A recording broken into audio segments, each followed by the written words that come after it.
go. Am I good now? All right, now I Great. see you. How you Good doing about today? yourself. Okay, can you hear me right now? Yes. You do. Okay. Yes. Looks like your screen might be a little bit frozen. I think I got a couple people getting ready to join us. Okay, now I see you. We're good? Okay. Cool. Cool. Cool. We're good. All Good. right. Well, how you doing today? I'm doing all right about yourself. I'm doing good. Obviously, I was hoping I was going to be home for it, but as you see now, I hadn't made it there yet. Still at the day job, so I I'm in understand the office right now. that. It's better Well, than being in I the heat. absolutely. Okay, heat check. So, what's y'all temperature right now? You're in Louisiana, right? I am a little technically right now I'm in Houston, but I Okay. am same difference at this point. Temp is Yeah. about 100 every day. 100 every day. Okay, Yes. I think we're at 4 right now, but it's going up. It's supposed to be 101, I think, on Thursday here And where is this? in Nashville, Tennessee. Nashville. Gotcha. Yeah, yeah. Yeah. Mm-mm. Okay. Yeah, this Well, is the hottest summer that a lot of us are experiencing. okay. I understand that. I'm gonna actually ask you a hot question. I'm pretty sure you've been through this before. How they're on the field when can you hear me? You said how hot is it on the field? Oh, 1 second here. Someone's trying to Okay. what you get at the job. All right. No, we're good. We're good. Okay. So, how is it being on the sidelines out there in the heat when you're trying to do, your journalism work, when you're trying to do your reporting out there on the field with the guys out there and the ladies, obviously, To be reporting? honest, I'm so used to it. I mean, it's extremely hot, especially on the turf. Um, but I'm used to it now, so it doesn't really phase me too much anymore.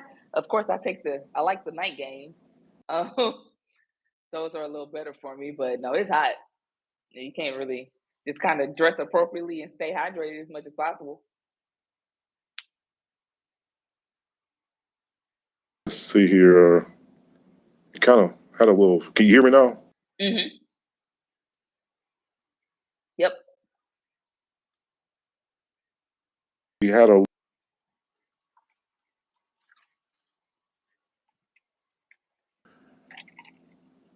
No, I was saying, no, it's extremely hot, especially on turf.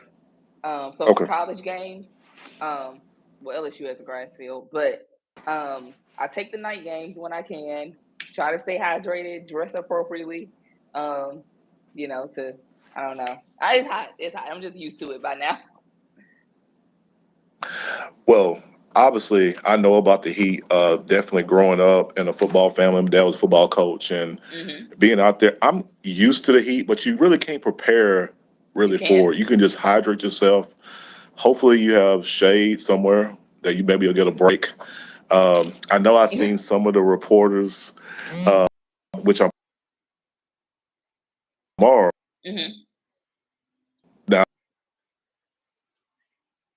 coolers and big Right. fans that spray water on you.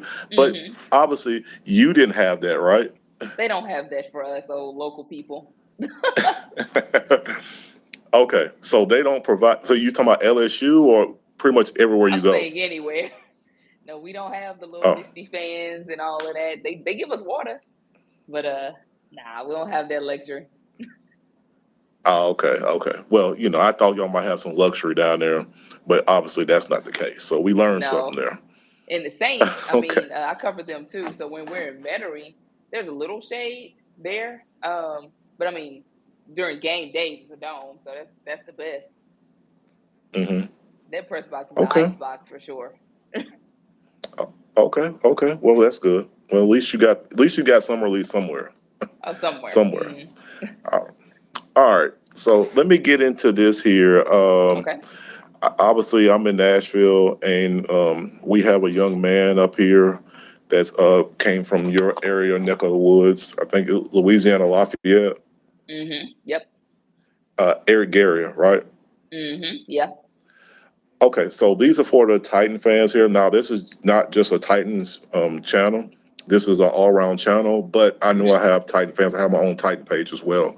So, can you tell our fans a little bit what you know about him, his background, his work ethic, and certain things about him on and off the field that they can probably enjoy to expect because he has been a standout in camp here? Right. No, I mean Eric was a dog for Louisiana. To make that blunt and clear, it kind of surprised me a little bit that he did not get drafted at all. That he went as an undrafted free agent.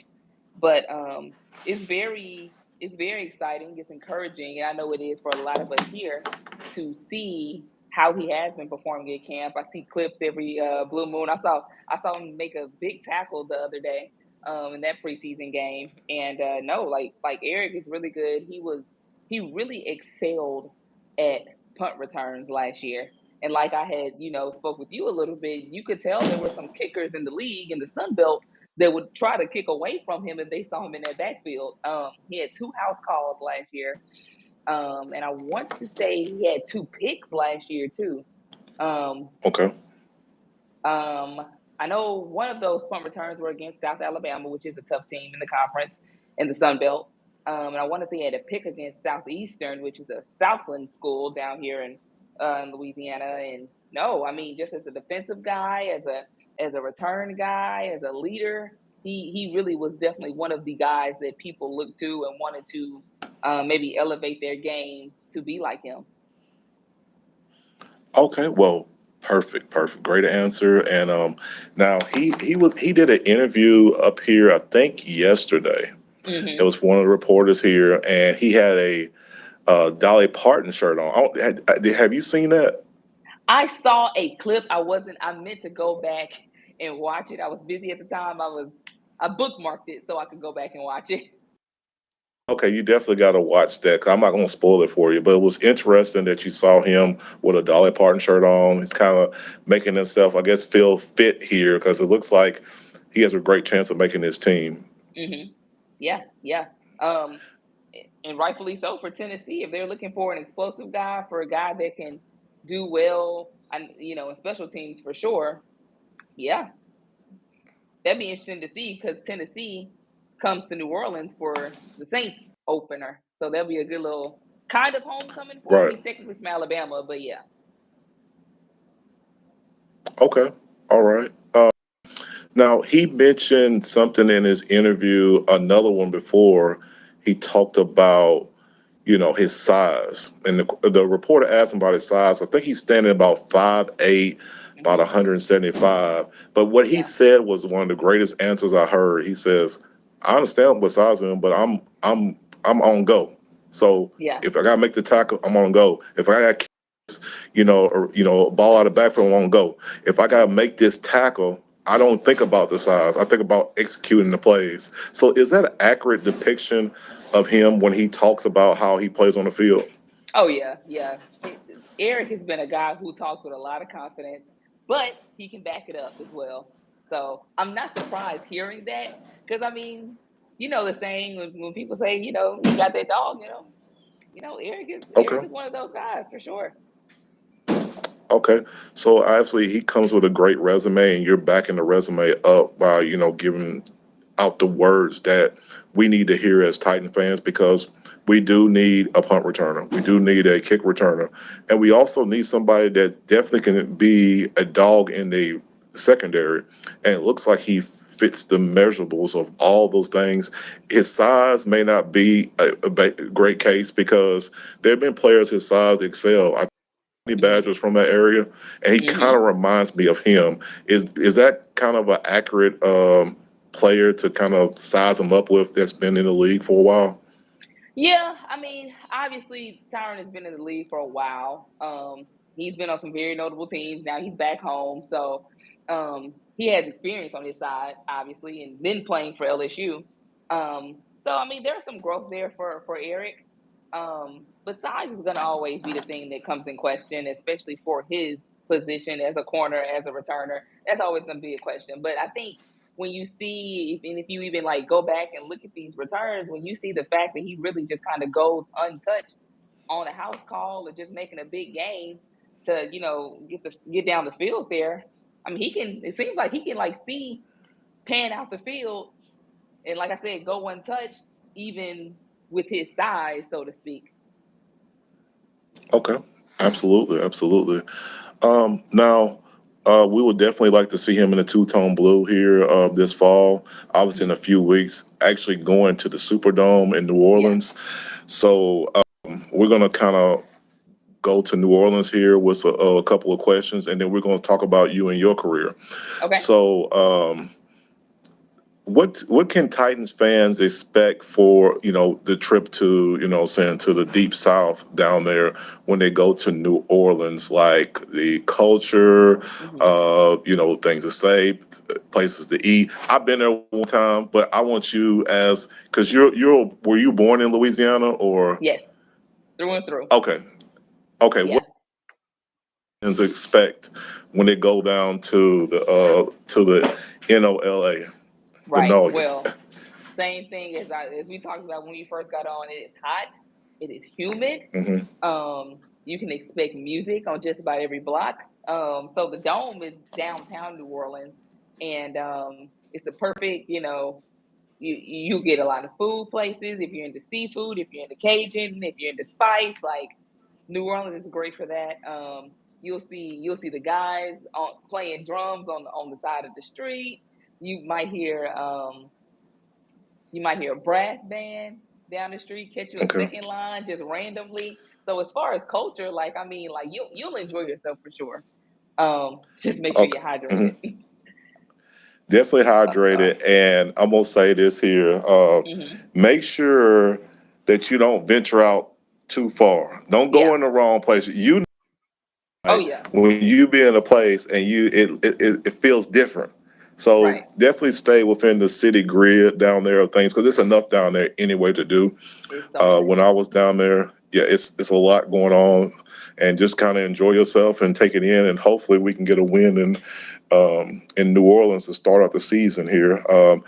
You're probably a Saints fan, but I we'll am. talk about on the back end. Yeah, we'll talk about on the back end on that. Of course, definitely me and my wife, we're definitely Titans fans up here. Hmm. Um, so in New Orleans, that's really big. I feel like it is the high school football scene. Have you ever done any type of journalism on the high school football scene in New Orleans So not in New Orleans, or in but of Louisiana? course, when playoffs roll around, we tend to run into a lot of teams. Teams in Acadiana, which is the area I cover, they'll run into New Orleans teams, vice versa. So one of the greatest high school games that I've ever covered was excuse me, was Westgate and Warren Easton. And that game ended on a goal line stand. Westgate, which is the team that I cover pretty heavy, they wound up winning that game. And it was their first ever state championship. But that year, they had to go through the powerhouse of Warren Easton, which is a predominantly black school in New Orleans. Um, and that was just we like I said, they also had to go through St. Aug to get to Warren Easton. So St. Aug was the semi finals in New Orleans. So no, you'll hear schools like that: Warren Easton, St. Aug, John Curtis.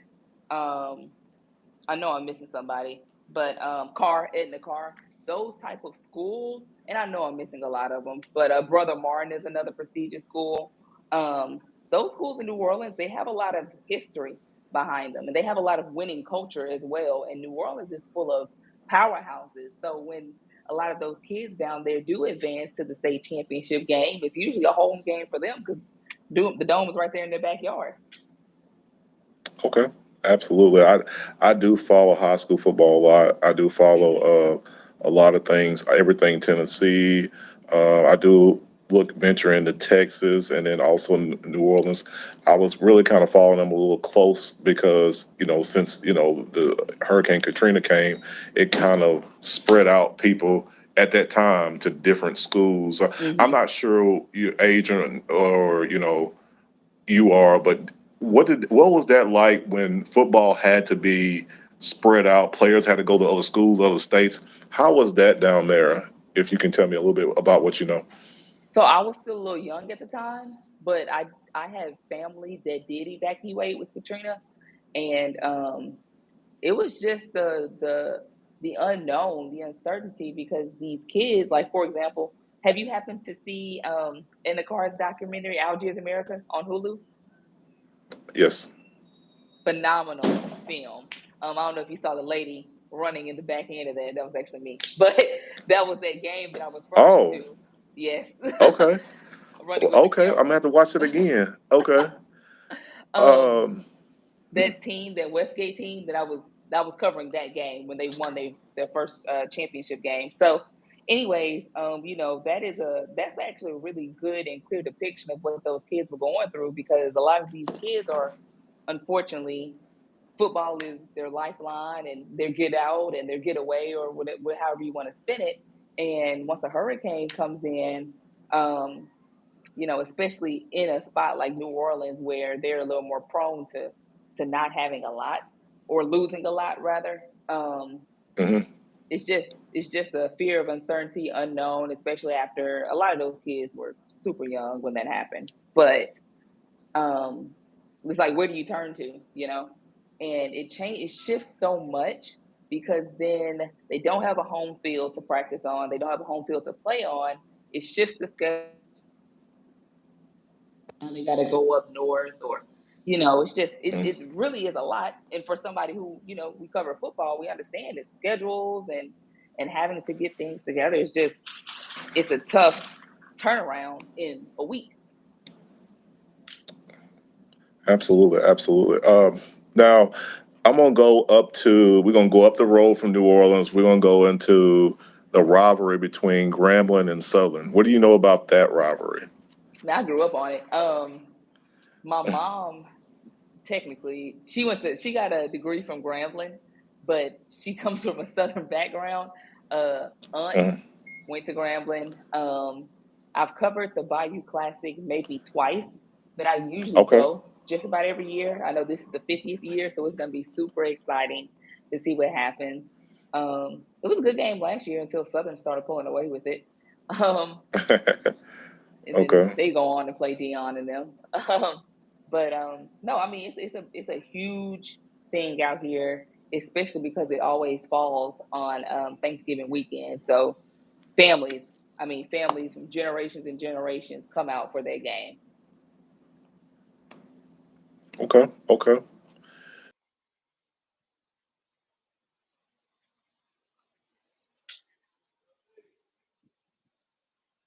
Okay. Uh oh. Uh, Okay. There we go. We can, good. can you see me now? Hmm. You're good. I can see you. Okay. Getting a little bit of interference here. Let's see. Well, while she's getting ready to come back on, looks like her, Oh, wait. You camera don't hear froze me? here. Uh, Hello, can you hear me? Hey. Yeah, I can hear you. Okay, because Is it my looks like screen your froze? camera is froze. Oh no. Yeah, I can see you, but it's froze. Oh. Um. What? All right, now it's good. Now it's good. Okay. Cool. We're good. That was weird. Okay. Um, okay. We do have a player at the Titans, Arden Key. Are you familiar with him? Not too Football much. player. Not too much. Okay, Yeah. I think he went to LSU. So Hmm. I want to say this here, like, what other players did you have covered that are from the area that's probably in the league right now that you can tell the other fans that are not Titans fans about that you've covered, and are you familiar with those players in the league They in the come. NFL They come from that came LSU, from but they are playing in Louisiana, the league LSU, yeah, that you covered maybe?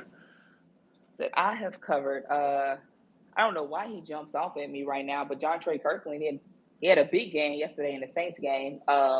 He Yes. played in Mm-hmm. the XFL before getting that deal with the Saints right now. So excited for him to see what happens with him.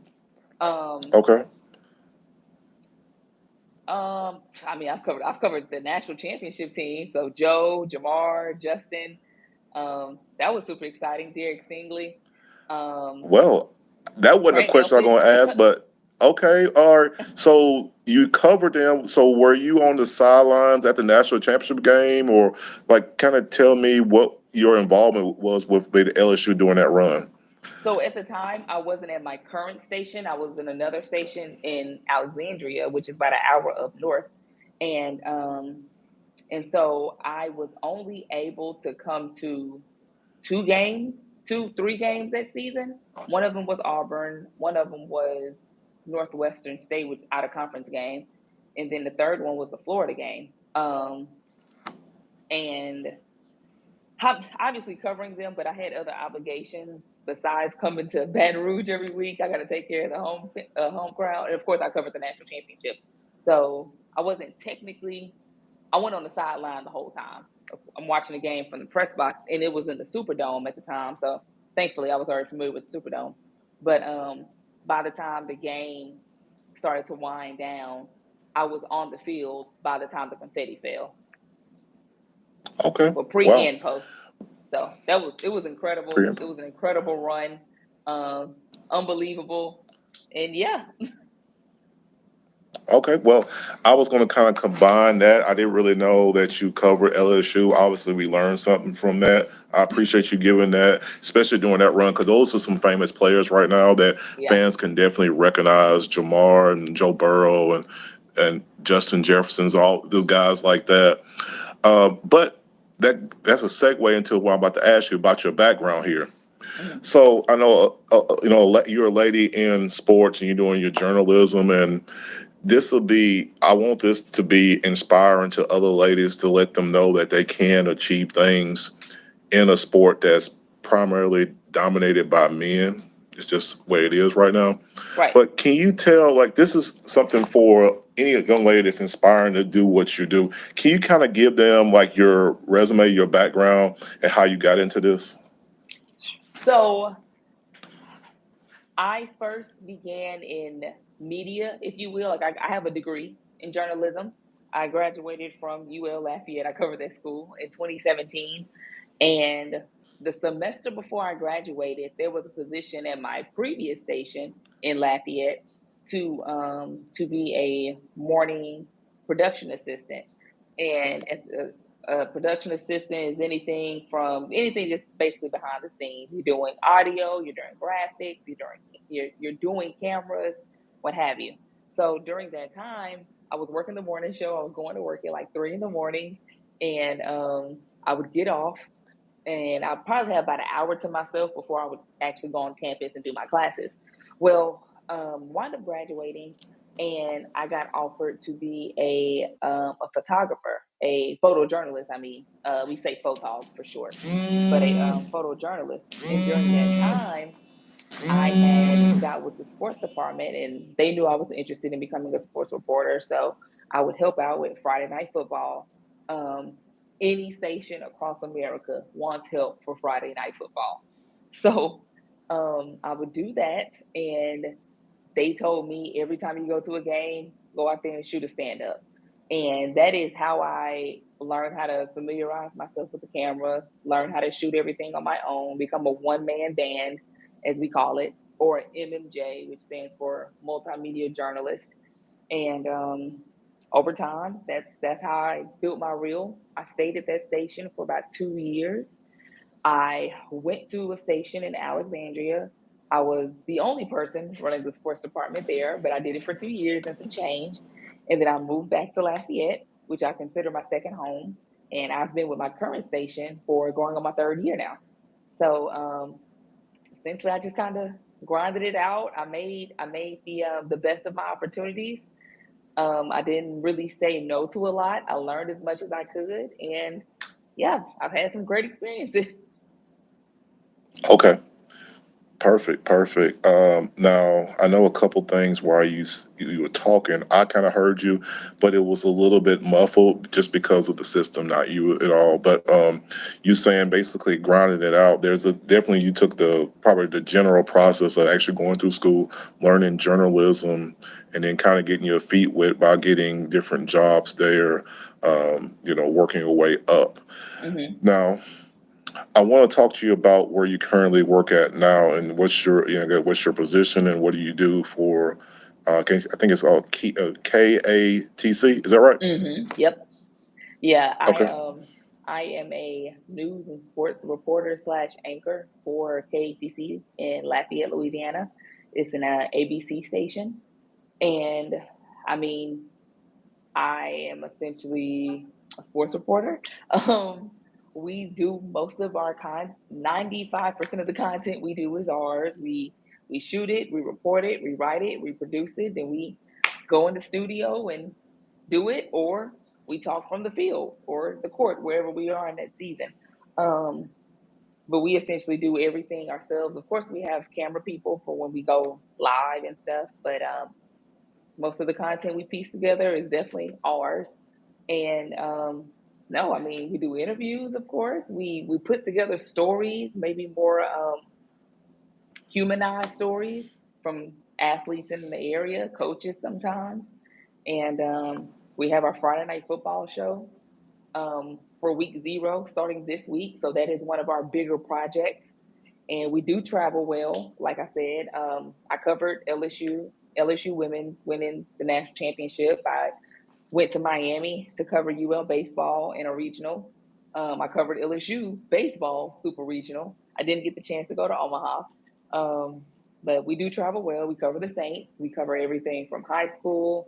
We cover UL Lafayette. We cover LSU. We cover the Saints, and when we can, we try to cover the Pales too, the New Orleans Pales. Okay, well, see, you kind of answered something I was going to ask you about the women basketball and also some of the other teams. Now I know this is primarily a football focused channel, Mm-hmm. but I was going to ask you something about that maybe at another time. But I'm glad you did do that because Yeah. here's the reason why I wanted this interview with you is to. I know I heard a segment online one day, and it was talking about women in media. And there was one guy that was very supportive. Mm-hmm. The other guy wasn't so much. And he said that how can you report on something that you were never actually on the field playing? And I said I Mm-hmm. didn't agree with him that. So my goal was to talk to ladies like yourself and want to get an insight on how you can actually be professional, how you can actually talk about a sport that you may not know or may not play much about. I'm not sure. I mean, we have women leagues and we have different things. There's a lady in Georgia, which is Big Star. I think her name is Sandria Deck. I'm saying it wrong, but she's very popular. She has her own, Mm-hmm. women are involved in sports a lot more than men think. Women control a lot of the, I guess, what do you call it, the apparel. I saw in 2018, 67% of apparel was bought from the NFL were bought by women. There's a Mm-hmm. lot of women reporters. I love Susie Colbert. I love all of those things there. I don't have a problem with it. It's just that if you know what you're talking about and you sound like you know what you're talking about, you have a job in anything. So you excel at those things and you're showing that you have excelled at a job, like yourself being on the sidelines of football, national championship games and all type of things. You experience those things. So I just want women to understand the little girls that are sitting around and they're seeing people on TV say, I want to do this. How do I do that? Or it may not feel right because they don't see a lot of women out there on the field, but there's always positions. There's always something that people can do, no For matter sure. who you are and what your disability. So I'm just glad you're championing that, and I appreciate that. Oh, for sure. I appreciate you recognizing that and having me on. Absolutely. Now, I do want to Okay. with you one day. I know I have some other obligations now, but I Mm-hmm. just want to say thank you. You answered a lot of my questions. You kind of went a little further than I wanted you to go on things, but that's a asset. That's a great bonus there, because you did talk about LSU. You did talk about your experiences being in big games. You have talked about how you came up in your selective field. Mm-hmm. Now, my last question is for you: what is your goal for the future in your business? Um, as far as what I want to do, Hmm. my goal, my goal is, my goal is to just be on a bigger platform. I would love to. I know everybody's, always gravitates towards ESPN. ESPN is cool. Unfortunately, they've had a lot of layoffs lately. But if network or work for a conference, I would love to do that. Okay. The Okay. college conference rather. But Well, yeah, okay. Okay. I just think ESPN has so many changes. There's something there. I'm not really sure what's going on, but yeah, going on because I like watching sports, but it's like right, so many things going on. You don't know what's going on. Like really, like these big layoffs or drama and things like that. I know it happens at every workplace, but I just really want to know what ESPN's future plans are. I'm right. not really sure, but yeah. It's So unfortunate. again, yeah. Uh, I guess the last thing is what I always do is you can shout out your social media or how people can get in contact with you, and so they can definitely follow you.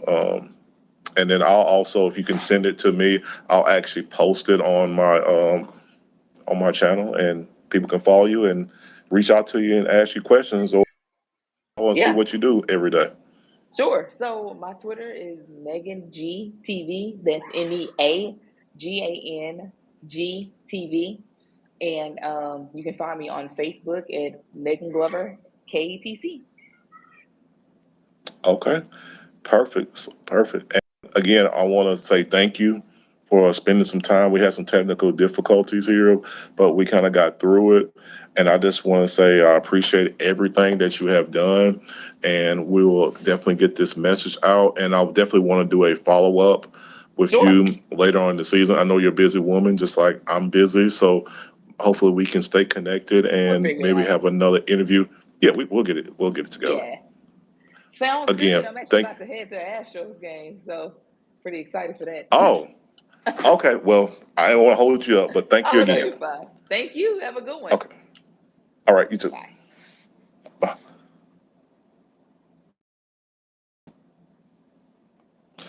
All right. And that concludes this particular interview with Meagan Glover of KATC, and obviously has a lot of experience in sports journalism. Stay tuned for updates, and I have another interview with another journalist coming up here on this Wednesday. Again, thank y'all all, and have a good day.